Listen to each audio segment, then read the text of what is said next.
तो मोदी जी यहाँ भी पहुँच गए।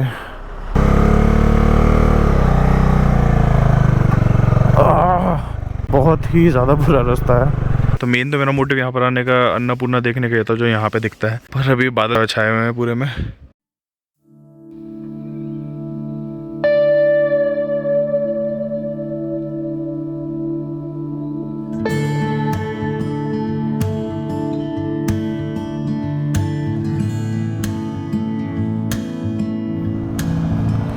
चलो भाई, जय श्री राम।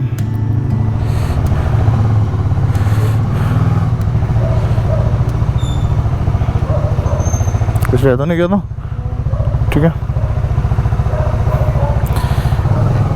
ओके गाइस, तो this was our hotel in Kathmandu, hotel Kailash hotel ना। हाँ, तो कैलाश होटल। और यार बहुत बढ़िया सर्विस थी यहाँ की, लोग बहुत बढ़िया थे, बहुत अच्छा रूम था। तो अभी निकल पड़े हम अपनी नेक्स्ट डेस्टिनेशन के लिए, जो कि होने वाली है पोखरा। पूरी रात बारिश हो रही थी, अभी भी रोड्स गीली ही हैं जैसा आप देख सकते हैं, तो हमने रेन कवर वगैरह चढ़ा लिए हैं। तो पोखरा के लिए निकलने से पहले पशुपतिनाथ जी के दर्शन करके आते हैं। मतलब अंदर नहीं जाएंगे, बाइक लेके जाता हूँ बस वहाँ तक जहाँ तक जा सकती है। ये हमारा होटल था और ये सामने ही था पशुपतिनाथ जी का मंदिर।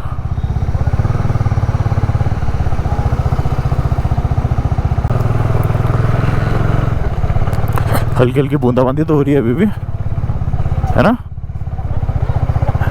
मेरी आंखों में लग रही है बहुत हल्की हल्की रिमझिम वाली बारिश होती है ना, बिल्कुल।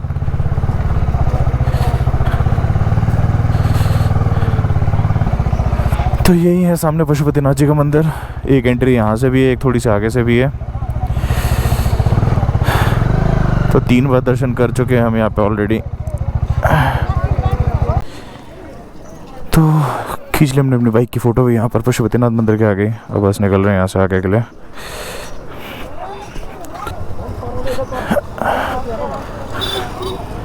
नहीं,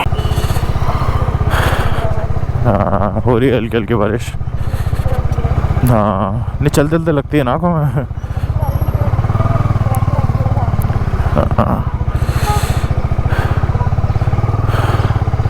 ओके, तो टाइम टू से बाय बाय टू काठमांडू की गलियाँ। तो यहाँ से मैंने लगा लिया मैप सीधा पोखरा का, जो कि है 203 किलोमीटर, 5 घंटे दिखा रहा है। टाइम हो रहा है अभी सुबह के 7। प्लान था 6:30 तक निकलने का, बट बैग वगैरह लगाते लगाते हो ही गया 6:30। तो हम नीचे आ गए थे वैसे। बाकी रोड्स वगैरह ठीक है यहाँ पे, बता रहे थे पोखरा तक। मतलब एक कोई बीच में जगह पड़ती है, नाम भूल गया मैं उसका, वहाँ तक है थोड़ा सी दिक्कत। उसके बाद आगे अच्छी रोड्स हैं। बस हमारी सबसे बड़ी दिक्कत अभी फ़िलहाल बारिश बनी हुई है। पूरी रात इतनी तेज़ बारिश हुई है और अभी भी बूंदाबांदी चल ही रही है यहाँ पर। मतलब मौसम का ऐसा ही है। शाम को इतना बढ़िया खुला मौसम था, चांद तारे सब दिख रहे थे, और अभी एकदम से पूरी रात फिर बारिश हुई। तो त्रिभुवन इंटरनेशनल एयरपोर्ट, जो काठमांडू का ऑफिशियल एयरपोर्ट है, उसका रास्ता लेफ़्ट से जाता है। कल जब हम आ रहे थे तब पड़ा था वो हमारे रास्ते में। पहन तो अभी साइड में कहीं रुक के यार एक बार रेनकोट।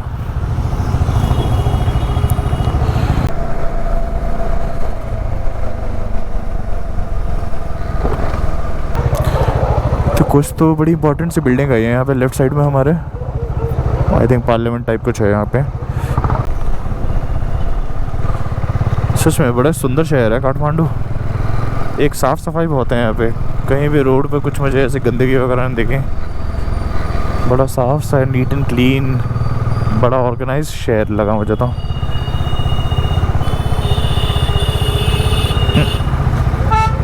ऑर्गेनाइज की बात करिए और ये देखो एक बंदा रॉन्ग आ रहा है। इंडियन है। यूपी की गाड़ी है। तो यहाँ पे नेपाल में पहले किंग का शासन होता था। डेमोक्रेसी यहाँ पे अभी कुछ टाइम पहले ही आई है। तो यहाँ पे जगह जगह पे किंग के स्टैचूज़ लगे होते हैं। और सही है यार, मैप हमें बिल्कुल शहर के बीच में से लेके जा रहा है। एक रास्ता और भी था, वो शायद हमें जो रिंग रोड है यहाँ की उस पर ले जाता, बट वो थोड़ा लंबा दिखा रहा था। तो मैंने सोचा इसी से चलते हैं। वैसे भी सुबह के 7:30 ही बज रहे हैं, 7:30 भी नहीं बज रहे, 7:20 हो रहे हैं बस।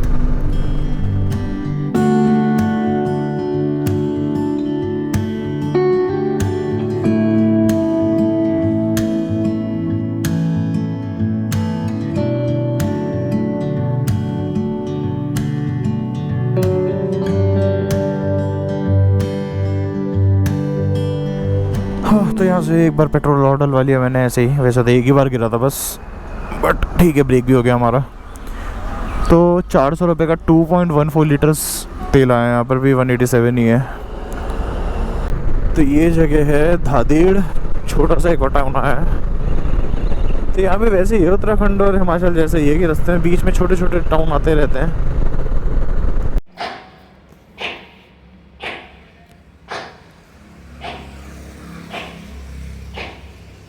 तो काठमांडू से ऑलमोस्ट 75 किलोमीटर बाइक लगातार चलाने के बाद हमने अभी अपना पहला ब्रेक लिया है यहाँ पे ब्रेकफास्ट के लिए। यहीं पर ये होटल हाईवे 75।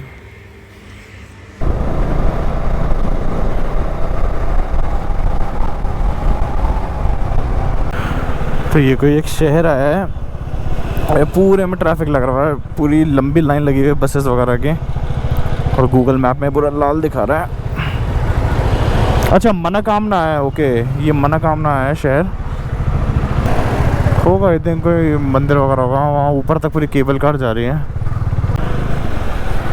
तो यहाँ पे पूरा आगे तक होगा 3-4 किलोमीटर तक पूरा रेडी दिखा रहा है मैप में।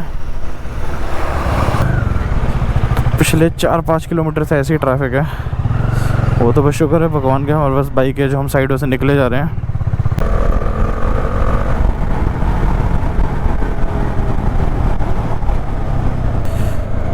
तो पोखरा यहाँ से भी है 92 किलोमीटर्स।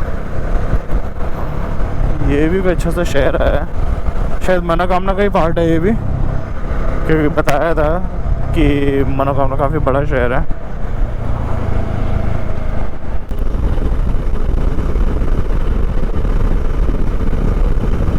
तो यहाँ पे रास्ते में जगह जगह वैसे पाइप्स लगे होते हैं बड़े तेज़ प्रेशर वाले, तो हमने सोचा हम भी थोड़ी सी बाइक साफ़ कर लें। देखा ना, तो सीट पे मारा क्यों था? ये बढ़िया चीज़ है यहाँ पे। मैं काठमांडू में वैसे बाइक धुलवाना भूल गया था। तो एकदम से मनोकामना के 10-15 किलोमीटर के बाद क्या रोड हो गई है।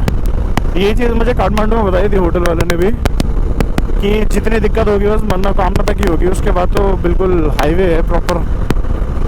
बिल्कुल वैसी फीलिंग आ रही है जैसे मनाली जाते हुए आती है ना हाईवे जो पड़ता है उससे पहले, बिल्कुल वैसा हाईवे बना हुआ है। और मेरे ख्याल से पूरे पोखरा तक ऐसे ही रोड होगा। यहीं से दिख रहा ऊपर पहाड़ पे पूरा घना जंगल, और ये तो है भाई नेपाल में हरियाली बहुत ज़्यादा है। और देखो सामने भी, मतलब उत्तराखंड और हिमाचल वगैरह साइड में इतनी हरियाली नहीं है, जहाँ पे हरे पहाड़ भी हैं, लेकिन यहाँ पे बहुत हरियाली है। पीछे भी जब हम मनोकामना से पहले भी जिस रास्ते पर आ रहे थे, कुछ पैचेस ऐसे पड़ रहे थे जहाँ पूरे में जंगल ही जंगल था, पहाड़ों पे भी। मतलब 5-6 किलोमीटर की लंबी बिल्कुल सीधी रोड है, बीच में से ये हटा दो ना तो प्लेन उतरते हैं यहाँ पे, इतनी सीधी रोड है और चौड़ी रोड है बिल्कुल। तो अभी यहाँ पे मैंने मैप चेंज करके लगा दिया है नेपाल टूरिज़्म के ऑफिस का, जहाँ से हमें मुक्तिनाथ का परमिट लेना है। तो वो भी यहाँ से 8.5 किलोमीटर ही दिखा रहा है। देखते हैं एक बार परमिट में कितना टाइम लगता है हमें, फिर आगे का प्लान करेंगे। तो यहीं पे उस साइड पे, वहाँ पे जो खुला सा एरिया दिख रहा है, वहीं पर ही पोखरा का एयरपोर्ट भी है। यहाँ से तो पता नहीं चल रहा, लेकिन मैप में मैंने देखा तो रनवे नज़र आ रहा है। तो इंडिया से भी काफ़ी फ़्लाइट्स आती हैं यहाँ पे पोखरा डायरेक्ट।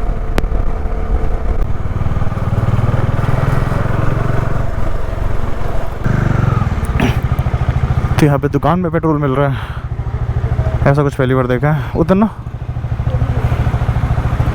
रेट यहाँ पर भी वही है 187। तो पूरे नेपाल में सेम ही है रेट, आई थिंक। इंडिया की तरह नहीं, अलग अलग स्टेट्स में अलग अलग रेट है।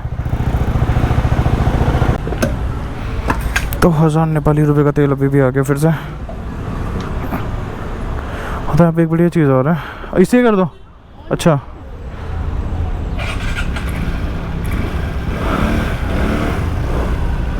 हाँ, तो ये भी है यहाँ पे मोस्टली जगह पे यूपीआई से पेमेंट कर सकते हो आप। बस अब आपको अपने यूपीआई के इंटरनेशनल ट्रांजैक्शन ऑन करने पड़ेंगे। तो मैंने कल अपने गूगल पे का ऑन किया था इंटरनेशनल ट्रांजैक्शन, तो 7 दिन के लिए ऑन हो गया था वो। हाँ, तो यहीं पर ये लिखा हुआ है entry permit counter, immigration office Pokhara. Okay अच्छा, तो ये यहाँ पे वो पासपोर्ट साइज़ फ़ोटो के लिए बैठे हुए हैं वो बाहर।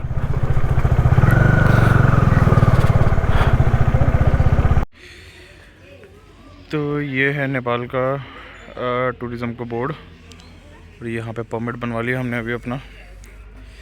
बाकी परमिट के बारे में बताता हूँ। हाँ, तो यहाँ पे परमिट बनाने का प्रोसीजर तो काफ़ी इजी है। वहीं पर ही वाईफाई का स्कैनर लग रहा है और वहीं पर ही स्कैनर लग रहा है। हाँ, और वहीं पर ही स्कैनर लग रहा है उस वेबसाइट का जहाँ से परमिट बनते हैं। आपको बस अपनी इन्फॉर्मेशन भरनी है और काउंटर पे दिखाना है, पेमेंट करनी है। तो 2 जगह परमिट लिए हमने। एक तो मुक्तिनाथ का परमिट लिया है जो कि कल का है, और एक हमने आज का परमिट लिया है गंदरुक का। तो हमने ये डिसाइड किया है कि हम गंदरुक में पोखरा में स्टे ना करके गंदरुक में स्टे करेंगे। गंदरुक यहाँ से 60 किलोमीटर और है, क्योंकि हमारे पास टाइम था। और पोखरा जब हम मुक्तिनाथ से वापस आएंगे तब देखेंगे, क्योंकि फिर तब हमारे पास मतलब वापसी के लिए डिस्टेंस और कम हो जाएगा। और अभी जाते हुए हमारे लिए मुक्तिनाथ का डिस्टेंस कम हो जाएगा। हाँ जी, तो गंदरुक यहाँ से पड़ता है 60 किलोमीटर और उसी रास्ते में है, मतलब जो मुक्तिनाथ के लिए जाता है। मतलब थोड़ा सा एक्स्ट्रा जाना पड़ेगा, रास्ते से हट के अलग 8-10 किलोमीटर होगा मेरे ख्याल से, ज़्यादा तो क्या ही होगा। और जहाँ तक परमिट्स की कॉस्ट की बात है तो ये है 1000 रुपये पर पर्सन। दिन उसके अंदर कितने भी रख सकते हो आप। तो एक बंदे का एक जगह का, तो मतलब हमें 4000 रुपये के परमिट्स पड़े। ये 2000 एक जगह का, एक मतलब 2000 रुपये मुक्तिनाथ का और 2000 रुपये गंदरुक का। और ये नेपाली रुपीज़ में है, इंडियन रुपीज़ में अराउंड 625 रुपीज़ के अराउंड हुए। तो सही, ये बहुत ज़्यादा महंगा नहीं है।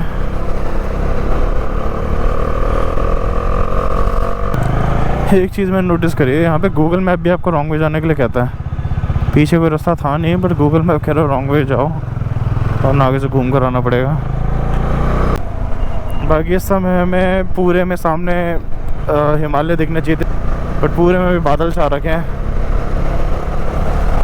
ये गाड़ी मुझे 2-3 बार दिख चुकी है, मतलब ऐसी गाड़ी।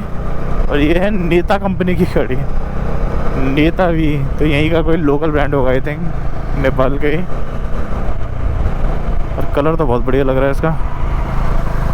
गाड़ियाँ तो बड़ी रंग बिरंगी होती हैं वैसे नेपाल में। तो मुझे बता रहे थे हमारे होटल में काठमांडू में एक भैया कि आप गोरखपुर से बस पकड़ के भी आ सकते हो पोखरा या फिर काठमांडू, वहाँ से डायरेक्ट बसेस चलती हैं। तो ज़रूरी नहीं है कि आपके पास अपनी खुद की व्हीकल होनी चाहिए अगर आप नेपाल विजिट करना चाहते हो तो। बाकी यहाँ से फिर आप पोखरा से शेयरिंग कैब या फिर यहाँ से बसेस चलते हैं मुक्तिनाथ की, तो वो भी ले सकते हो आप। तो जो मुक्तिनाथ है वहाँ से मुस्तांग की शुरुआत होती है। मतलब मुस्तांग एक एरिया है नेपाल में, जैसे इंडिया में लद्दाख है बिल्कुल वैसे ही टेरेन है। तो वहाँ से काफ़ी ऊंची ऊंची पीक्स देखने को मिलती हैं। अब एग्जैक्ट मुझे आइडिया तो है नहीं। और एडवेंचर के लिए बहुत सारे लोग जाते हैं यहाँ से, बाइक्स और ट्रैकिंग भी है वहाँ पे। और वहाँ पे एक पॉइंट ऐसा भी है मुस्तांग में जहाँ से आप चाइना बॉर्डर तक जा सकते हो। तो जो वो सब पॉइंट हैं वो आते हैं अपर मुस्तांग के अंदर, जिसका परमिट महंगा है काफ़ी। मुझे एग्जैक्ट आइडिया तो नहीं है, बट मैंने ऑनलाइन चेक किया था, $500 का दिखा रहा था, अमेरिकन डॉलर्स का। और जहाँ हम जा रहे हैं मुक्तिनाथ, ये लोअर मुस्तांग में आता है, जिसका परमिट हमें 1000 रुपये का मिल गया। पूरे आसमान में बिल्कुल घने काले बादल हो चुके हैं, कैमरे में पता नहीं चल रहा होगा नहीं, लेकिन ऐसा लग रहा है बिल्कुल अंधेरा सा हो गया है।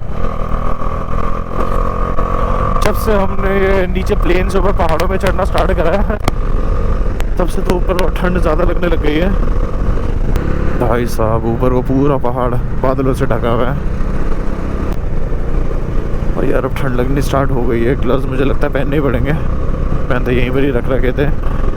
एक तो मेरे ग्लव्स भी विंटर वाले मैंने निकाल लिए थे, मुझे लगा था रास्ते में शायद पोखरा के रास्ते में ठंड मिल जाए, बट इतना कुछ खास ठंड थी नहीं, तो मैंने रखी दी। और बाकी मेरे जो समर वाले ग्लव्स हैं वो मैंने बड़े वाले बैग में डाल दिए थे, तो उनके निकलने का तो सवाल उठता नहीं था। हाँ, तो हाईवे पे यही वो पॉइंट है जहाँ से अभी दिखा रहा है। और ये नया पुल ही बताया था वहाँ पर भी उन भैया ने। कहाँ लिखा है? पुलिस वाले का खड़ा है। अच्छा ओके, इनसे पूछ लेता हूँ एक बार।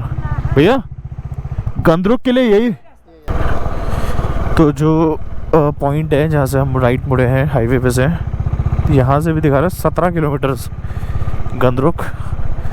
और बता रहे हैं रास्ता ठीक ही है, बाकी देखते हैं। नया पुल यहाँ से राइट ही है, यही होगा, है ना? हाँ, फुल ABC। हाँ हाँ, फोटो फोटो, गाड़ी आ रही है, पकड़ना।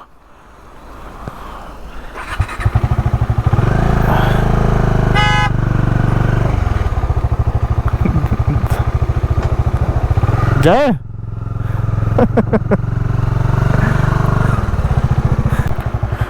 तो यहाँ पे बोर्ड लगा हुआ है, welcome to Annapurna conservation area.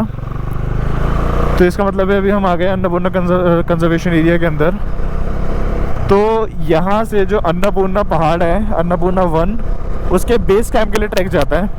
Annapurna जो दुनिया की 10वीं सबसे ऊंची पीक है, और यहाँ से दिखती भी है वो जो हम जा रहे हैं गंद्रुक। तो दुनिया की जो सबसे ज़्यादा ऊंची चोटियाँ हैं वो नेपाल में ये हिमालय जो आते हैं। तो 14 जो 8000 हैं, जो 14 ऐसे पहाड़ हैं जो 8000 मीटर से ऊपर है, जिनकी हाइट। एवरेस्ट और लोत्सा, मकालू, मनासुलू और भी बहुत सारे हैं, अन्नपूर्णा, धौलागिरी और भी पहाड़ हैं। तो ये सब पहाड़ नेपाल के अंदर आते हैं। तो इनमें से एक अन्नपूर्णा भी है जो 10वें नंबर पर ही, आई थिंक 8000 समथिंग 8061 समथिंग उसकी हाइट है, एग्जैक्ट मुझे याद नहीं अभी। तो गंद्रुक से जाता है वहाँ का ट्रैक, जिस चीज़ का हमने परमिट बनवाया था, हमारे परमिट पे भी यही लिखा था। तो भी यहाँ से हमें जाना है राइट। अच्छा, यहाँ पे हमारे शायद परमिट चेक होंगे।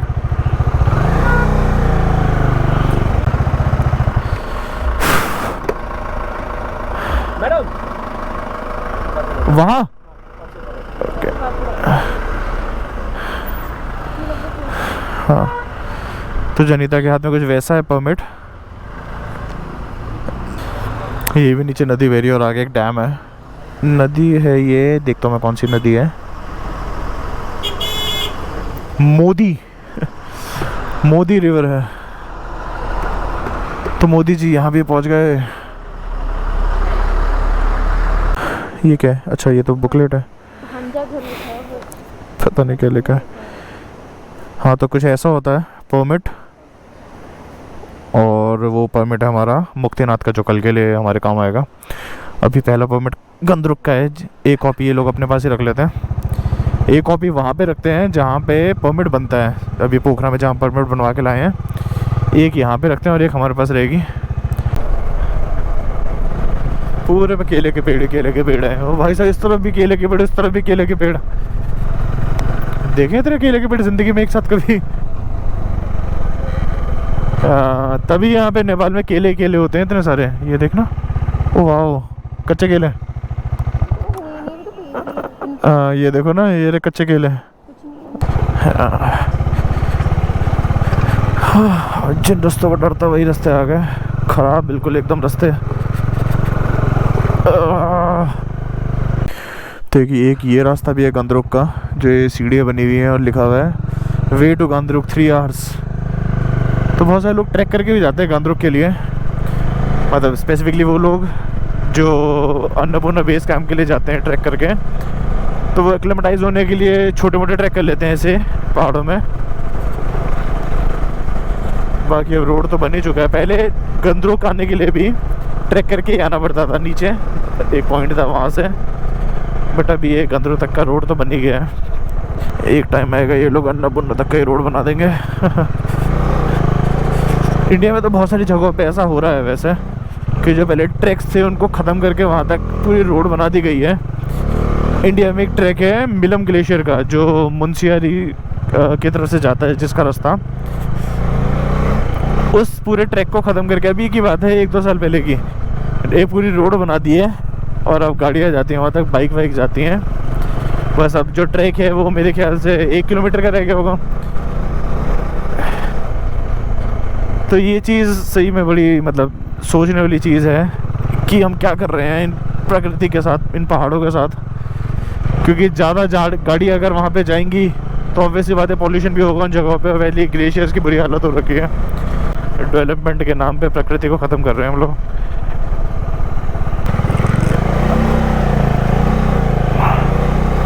लगा ही था मुझे वाटर क्रॉसिंग आ रही है।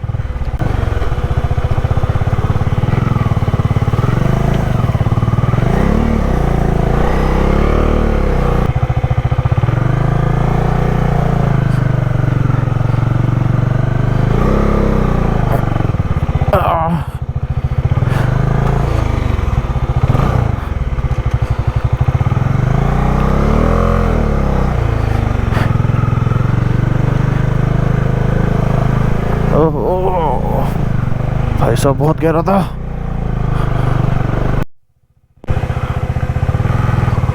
ओह बहुत गहरा है, बहुत ही ज़्यादा गहरा। तो वाह क्यों मस्त लग रहा है झरना। कोई आता ना पीछे? नहीं।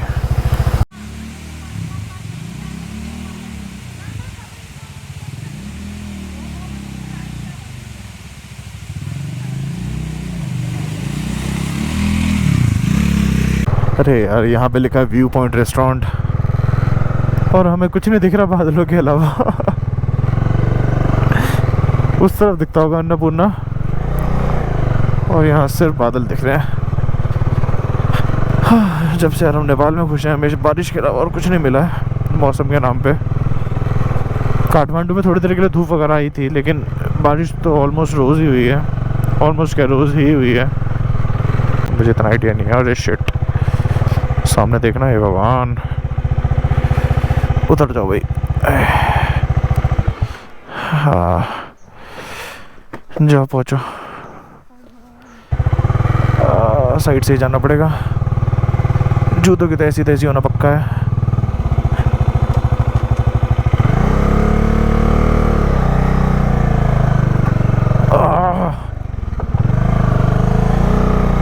और नीचे से कीचड़ भी टच होने लग गई है।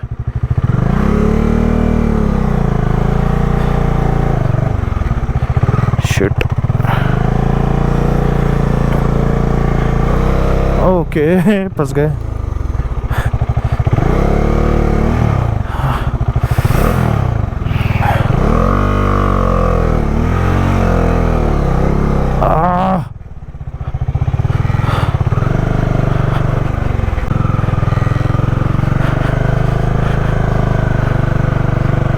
तभी यार सब कहते हैं नेपाल की बहुत बुरी हालत हो जाती है बारिशों के टाइम पर, क्योंकि ऐसे रास्ते भी हैं।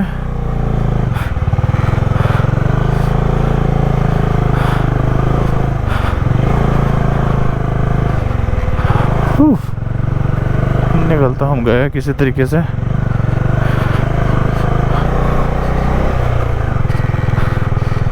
बट सीरियसली यार जिस टाइम बिल्कुल बारिश हो रही होती होगी उस टाइम पे क्या हालत होती होगी इन रास्तों की।